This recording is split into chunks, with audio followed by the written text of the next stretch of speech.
Bon! Non, c'est bon. Ils sont aussi.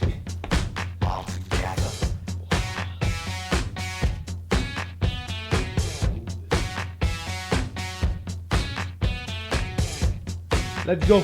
Le bike.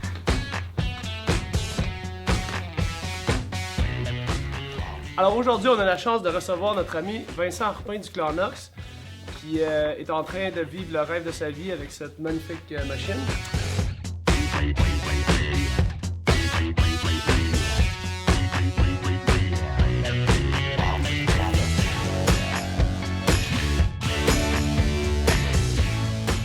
Ce qu'on fait aujourd'hui, donc on prend ses mesures sur son ancien vélo, puis on les reproduit sur le Trek.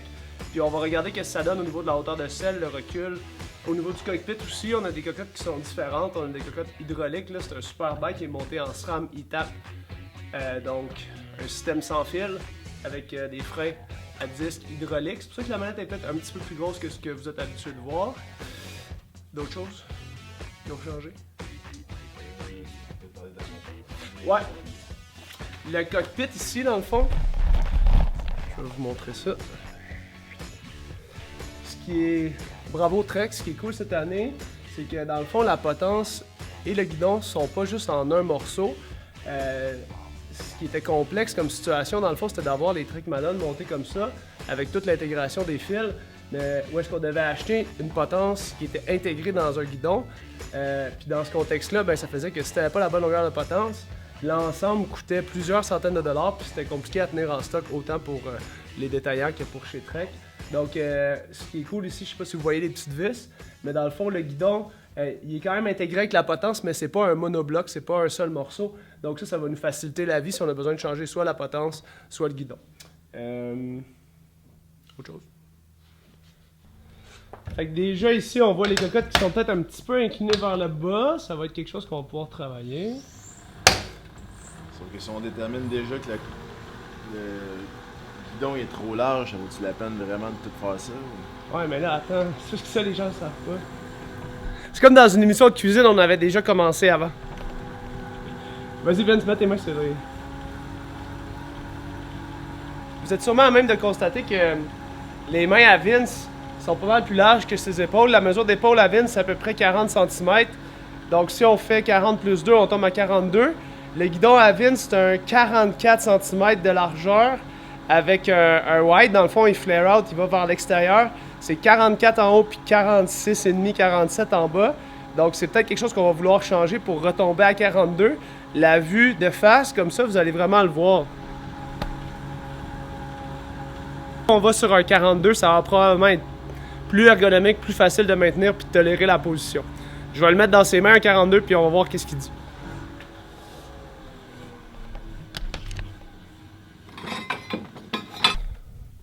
Donc 44, si tu mets tes mains de chaque bord, versus 42. Puis si tu mets le cintre genre au niveau de tes épaules, là, si tu le... Ouais, c'est ça. On voit que c'est plus... Je sais pas, toi, ta prise en main, qu'est-ce que t'en penses? Je pense que c'est mieux. C'est plus en ligne. C'est plus en ligne. Super, donc un peu de goniométrie pour commencer notre journée. Ce qu'il faut savoir, c'est qu'on a aussi fait la mesure de fesses à Vincent. Vincent se situe à peu près à une selle suggérée d'à peu près 140, 141 mm. Puis présentement, la bonne trigger qui venait avec son vélo, c'était une 138. Donc, probablement que Vincent va être capable de tolérer la largeur. Il n'y a jamais eu vraiment de problème là, au niveau de l'entrejambe de son vélo. Donc, probablement qu'il va s'en sortir avec sa nouvelle selle. Tu veux que je filme? Ah, il filme déjà. Le rouge, il flash. Ok. Fait que ce qu'on va faire, c'est le recul de selle. On avait déjà déterminé que ta selle, dans le fond, était probablement un petit peu plus reculée que sur ton ancien bike lorsqu'on prend la mesure par rapport au boîtier de pédalier. On était ici à peu près 10 cm derrière. Puis on va l'avancer un petit peu parce que finalement, on s'est rendu compte que l'extrémité distale de ton fémur est un petit peu reculée par rapport à l'axe. Donc là, on va avancer ça une petite affaire. Puis après ça, on va peut-être jouer sur l'incliné. Questions, commentaires? Jusqu'à date, tu fais bien ça, t'es beau. Ah, j'ai pris ma douche. T'es propre. Une petite douche courte là. pas beaucoup d'empreintes carbone. Donc, un bon système ici là, chez Trek pour l'ajustement de la selle. Hein. On a deux bottes. On a une botte ici qu'on peut dévisser pour aller jouer notre tilt. Puis on a l'autre botte ici qui va serrer nos rails. Donc, c'est toujours une option plus intéressante d'avoir deux bottes plus qu'une pour le serrage. Ça évite des incidents sur la route si on oublie de serrer la botte comme il faut. Ici, on a 8 à 10 Nm de serrage. Donc, encore une fois, un vélo qui évolue bien. Il n'y a pas beaucoup de différence dans le look, mais juste le fait qu'on ait amélioré l'intégration du cockpit pour justement qu'un vélo aussi intégré puisse quand même être customizable, comment on dit ça en français? Puisse être adaptable, ajustable ouais, pour le cycliste. Ça, c'est un gros plus parce que effectivement, moi, l'ancien Madden, mon gros défaut, c'était vraiment là, que je soulevais avec mes clients, c'était vraiment l'intégration ici. C'était pas parfait. Là. C'était pas évident quand tu dépenses autant d'argent sur un vélo et te retrouver dans une situation où t'as pas le bon setup, c'est plate un peu. Fait que l'autre chose que je voulais te demander, ça c'est géométrie H1, H2, H2, hein? Je pourrais pas te dire, c'est un SLR8. SLR8. Ah, check, il est écrit ici. Allez, attends. Check. Je savais même pas qu'il avait sorti ça. H. Alors tu sois proche, puis tu cliques sur le H 1.5. H1000. 1.5. Fait que c'est vraiment une. Dans le fond, quand je te parlais des H, là, la mesure H, je sais pas si ça correspond à la mesure H sur leur bike chart, là, sur leur geometry chart, mais c'est la hauteur de la colonne de direction. Fait que H peut-être pour être 7 là. H 1.5, fait que t'es peut-être entre la géométrie 1 qui est très basse, fait qu'il va être très droppé pour les pros. H2 qui est vendu au grand public, puis H3 mettons qui va correspondre à une position plus relaxe, où est-ce qu'on va se rapprocher d'une position par exemple de Doman. Faut savoir que sur le haut de gamme d'habitude il n'y a même pas de H3, c'est tout le temps des géométries assez droppées parce qu'ils considèrent que les gens qui vont se procurer ces vélos-là vont sans doute être capables de tolérer plus de drop. Donc H 1.5. Je ne savais pas qu'il avait sorti H 1.5. Si vous vous demandez pourquoi les manettes hydrauliques sont plus grosses, ben c'est principalement à cause du système qui est intégré dedans. Ici, vous allez voir le système dans le fond de freinage hydraulique, c'est nécessairement, ça va donner une manette qui est plus grosse. Vous allez voir le système. Là.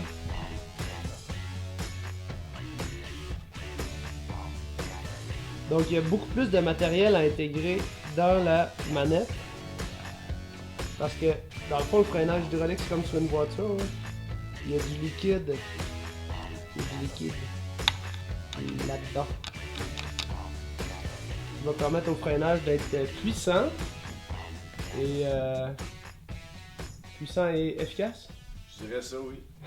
Donc, de retour de la pause. Les biscuits sont prêts. On a enlevé le tape, on a ajusté la rotation de la drop pour mettre la surface ici parallèle au sol, on ne dira jamais assez. Confortable pour le cycliste. Puis là, on vient ajuster avec la vis de serrage pour mettre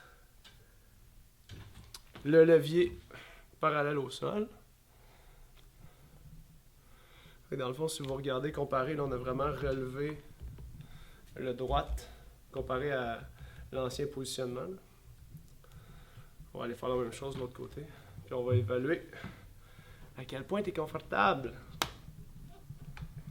Une fois que cet ajustement-là va être fait, ce qu'on va pouvoir déterminer, c'est vraiment est-ce qu'on a besoin de changer la longueur de potence. Parce que là, on a quand même statué que la largeur du guidon c'était sans doute trop large. Après ça, il faut déterminer si, malgré le fait qu'il est trop large, est-ce que tu as besoin d'une potence plus courte? Guillaume, est-ce que je peux me permettre un commentaire? Oui. En te filmant comme ça fait vraiment bike porn. Je pense que tu peux arrêter ça.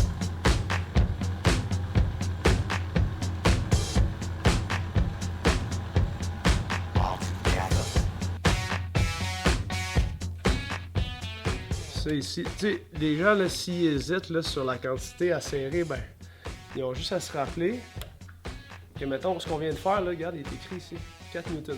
Il est vraiment écrit sur la petite vis, là, comme en tout petit, là. Ah. Ça, c'est une bonne joke. Ok, donc, aujourd'hui, le nouveau vélo Avins, il est pas mal beau, mais finalement, il est peut-être pas bien ajusté. Donc, première chose, le Reach Avins, quand il met les mains sur les cocottes, il était un petit peu long, l'angle à l'épaule, on dépasse 900 degrés. Fait qu'il est vraiment plus rallongé sur la bike. On l'avait déjà mesuré tantôt, puis on avait un bord de 2 cm de plus au niveau du reach du vélo, comparé à son ancien vélo sur lequel il était somme toute assez bien.